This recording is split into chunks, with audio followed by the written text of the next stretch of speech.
Thank you for sharing that. That's very powerful. I mean, so in the book, you emphasize also the privilege debate, in which case, if somebody's privileged, do they actually know they're privileged? And which got me thinking, if somebody in the majority group is privileged and they actually don't know that they're privileged sincerely, because that's where it appears. Like what you guys talking about, we don't get what you guys talking about. Where's the privilege? Maybe you can compare that to having money in a bank account and you don't know the bank account even exists and you're hungry. It's because I'm trying to look at it from that side of the view. What can be done to create awareness around, well, there's actually something that is called privilege, in case you're not aware. I think that's another way to start the conversation. Yeah, so I can remember having a conversation with a C-suite leader, a vice president, and this was years ago, and we were at a conference, and I was at a table, and I was the only female, and I was the only person of color at this table of 10. And we were at this workshop, and it was around it wasn't understanding your biases, but it was a diversity and inclusion workshop. And we got on the subject of sponsorship and mentorship. And the individuals that were sitting at my table were like, well, what's the difference? They're the same thing. And I said, no, they're not the same thing. And I was explaining sponsorship. And they were like, well, no, I don't get it. You know, mentor, sponsor, it's the same thing. What's the difference? What's a sponsor? What is that? And they truly didn't understand what it was. And so I said, well, a sponsor, and I explained to them what it was. And they still didn't understand. And this one individual that I was having a conversation with specifically just kept on asking, and like, well, that doesn't make sense. Why do you even need that? He was basically, in his words, explaining, well, it's a meritocracy. Yeah.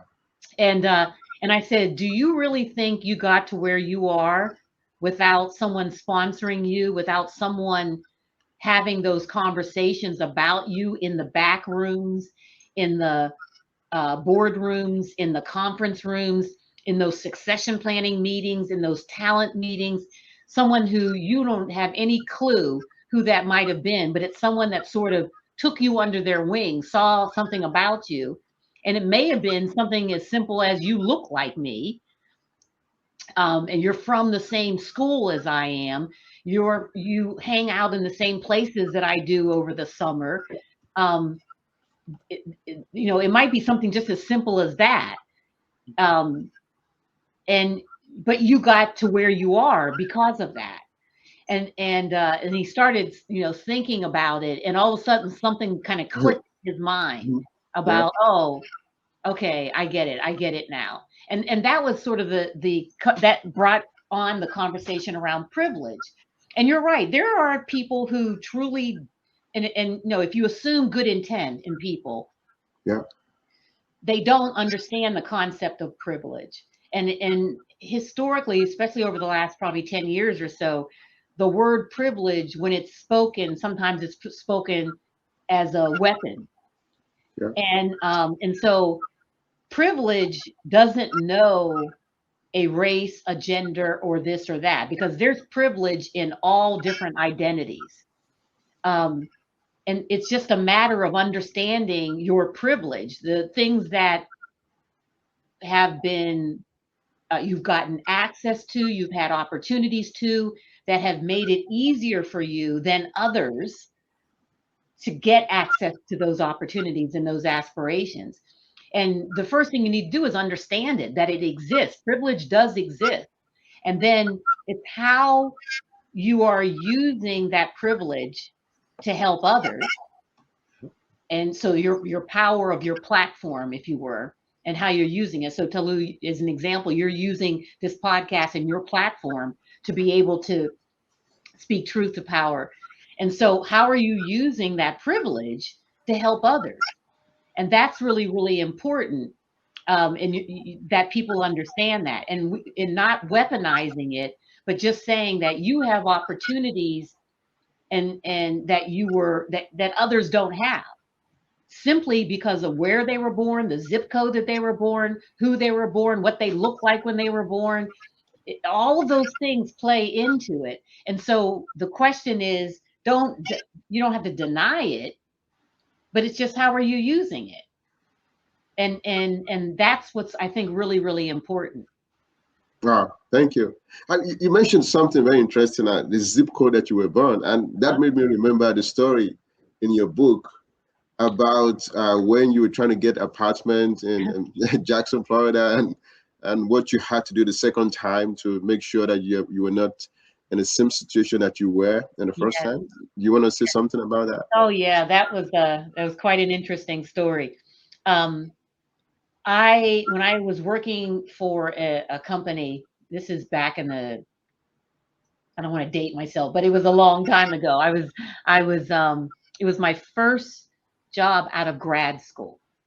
And I was working in New Jersey, but I got transferred down to Jacksonville, Florida. And at the time, Jacksonville was not the Jacksonville that you see today. It was, I used to jokingly call it the southernmost city in Georgia. I think Georgia's bad, but it was the South. It was still the South. It wasn't Miami or Orlando or anything like that. So when I was transferred down there, the company moved me. And so they set up the time with the realtor and all of this. And I wasn't really in a position, I was young and I wasn't in a position to buy anything. And then plus two, throughout my early part of my career, I moved like every 2 years to a different city with a different job. So I usually just rented townhouses and things like that. But so the company filled out, all my information, and then they sent it to the person who was going to be helping me. And when I walked into the office, the realtor office, and they saw the color of my skin, well, it was like this sort of, oh. And then all of a sudden, neighborhoods that they were going to show me, they didn't show me. Because the company had sent me a list of various different areas. I wasn't familiar with the areas. I didn't know Jacksonville from if there anything. And so, but I noticed that there were certain things places that I wasn't going. Well, what about this? Oh, you wouldn't be interested in that. Then so I ended up taking a place. I ended up taking a place, and then I get restless and was like, oh, I want to live somewhere else. So about a year and a half later, I said, well, I'm going to be here another year, so I'm going to move somewhere else. I'm going to move out to the beach. And so, but this time, because I knew what had happened to me, I did, and you couldn't do this now, but back then you could. I did everything like sort of over the phone, and once I put where I wanted to go and everything. The company was a pretty established company in Jacksonville, well known, what my role was and all of that, how much I made and everything. And all of a sudden, these things all opened up to me, and they were like, oh, well, we can put you here, again, renting. And I ended up getting a townhouse in Ponte Vedra Beach, which is where the PGA, the Professional Golfing Association, was down there, and everything. Very, very nice area on the beach. And so I ended up getting that, and so signed all the papers, did everything via remotely. Signed all the papers, signed the lease, did all of that stuff before I even walked into the leasing the area, the realtor, and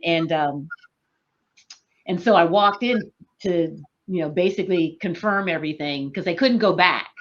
Yeah. And it was funny because when I walked in and they kind of looked at me and they were like, well, yeah. I said, can I have my lease and my keys and this and that, and I'll go ahead and get ready to be moved in. So it it was a very interesting time for me.